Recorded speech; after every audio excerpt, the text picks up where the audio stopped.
Hey everybody, it's Jason with Parallel Reality coming back with you here today with an article from MRC Newsbusters, America's media watchdog, dated July 19th, and I thought this headline was hilarious because it's so obviously not true that I just wanted to talk about it. So it says CNBC puts all blue states in top 10 states to live, red and worst 10. So a couple of things about just this headline that clued me into they're probably wrong about what they're saying is that, number one, it's coming from a branch of NBC, which is extremely far to the left. Go look up MSNBC. And there's, hopefully this article will go over it, but there's data that actually shows that the three states that people are moving out of at the highest clip in order are California at 1, New York at 2, and Illinois, where I am, at 3, which are all blue states. And the states that people are moving to mostly tend to be all the states that we're going to go over right now, but especially Texas, Tennessee, and Florida, and that's not in any particular order. So right off the bat, just knowing the basics about this, it was like CNBC, I shouldn't say the headline, it was CNBC is like, what are you guys looking at? Because you're just obviously not true what you're saying here.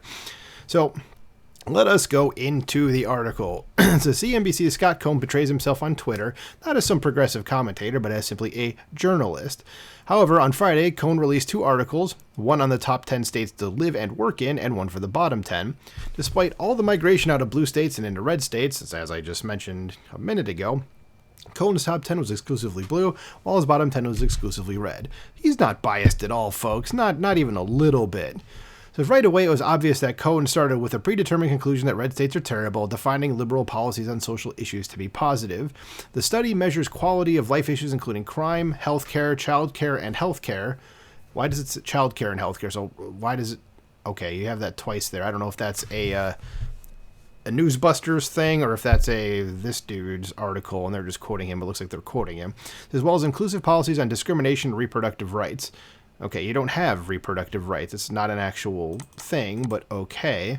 But yeah, so this guy already is starting off, like they said, he's starting off with a predetermined conclusion, and what he's doing is warping the facts to fit his predetermined conclusion. It's like if he was to say the sky is green, and he would like manipulate his story and everything in it so that his eventual conclusion is the sky is green, even though you can go outside, look at the sky and go, no, it's that's blue, actually, but okay. Okay, so it says of the worst 10, that would be Florida, Arkansas, Tennessee, Indiana, Missouri, Alabama, South Carolina, Louisiana, Oklahoma, and Texas.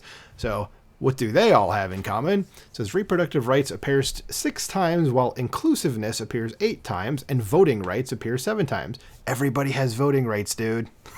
Like, there's no restrictions on them. As here are some of what Cohn considers to be the lowlights of various red states. In Florida, many companies consider DEI an economic imperative, rated strictly on life, health, and inclusion. The Sunshine State can be a dreary place. Okay, so they're getting rid of DEI, which everybody should, because it's just a communist thing that has no place in the United States of America. Okay, so that's, yeah, you're wrong about that. It's Tennessee.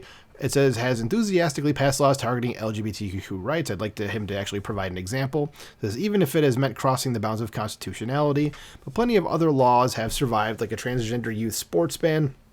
That's not a thing that happened. And laws that provide religious exemptions allowing healthcare and child welfare professionals to deny service to transgender people.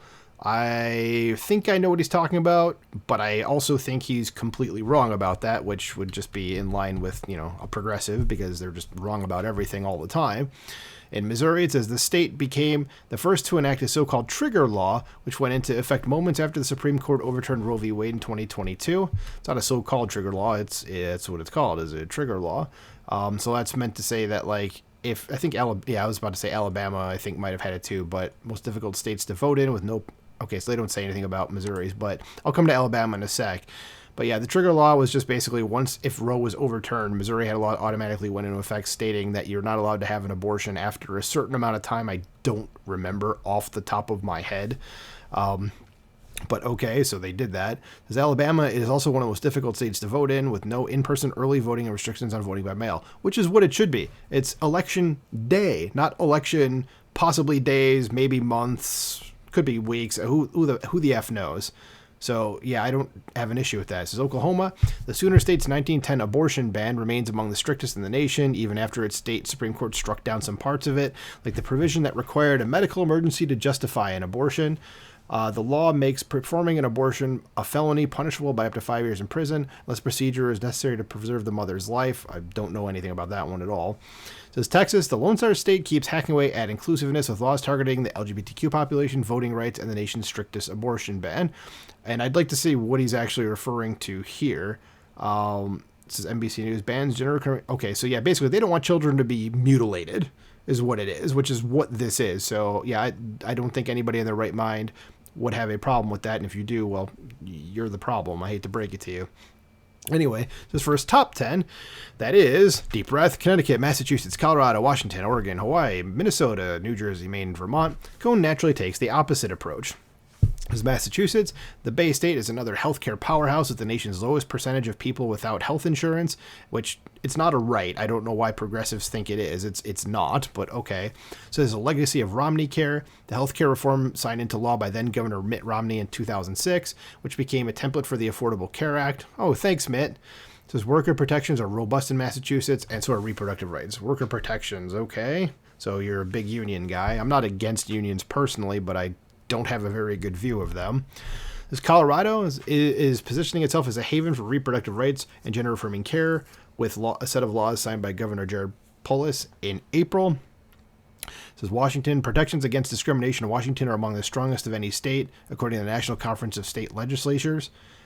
There's Oregon, reproductive rights protections are among the nation's strongest as well. In 2000, Oregon became the first state to require all elections to be conducted by mail, making voting easy and secure. No, that's okay. This is where you lose me right here for sure. Voting is not easy and secure by mail. It's actually known to be very unsecure by mail.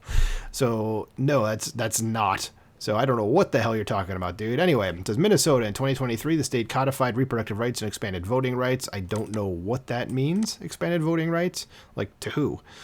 Everybody that's an adult could vote already. Everywhere, basically. So, yeah. The New Jersey, the Garden State is one of America's most inclusive, with broad protections against discrimination and among the nation's strongest guarantees of reproductive freedom. You just want to kill babies, dude. All the stuff about reproductive freedom. There's no such thing as reproductive rights, okay? It's just you saying you want to kill children. Kill babies, I should say. Not children, but babies. Just say it out loud, man. Because Oregonians can't even pump their own gas without causing a statewide crisis because of the infantilizing regulations in that state. Washington has the highest gas prices in the country. Colorado is hell-bent on persecuting a single baker for simply being a Christian. That is very true. But Tennessee doesn't want boys on girls sports teams, so according to CNBC, they're worse. Yeah, I mean, the guy who wrote this article, this stuff here, I'm not going to go read it because, frankly, I don't want to have a stroke today. I feel like I still have some years left of my life that I'd like to live. So I'm not going to do that, but I'd have to think that this guy, he's a progressive. He probably has no idea what he's talking about, and he's definitely not going to be honest. So let me know what you think about this list and how stupid it is, because he's got this completely backwards. Let me know what you think in the comments below. Like, share, subscribe, and I will talk to you soon. Bye.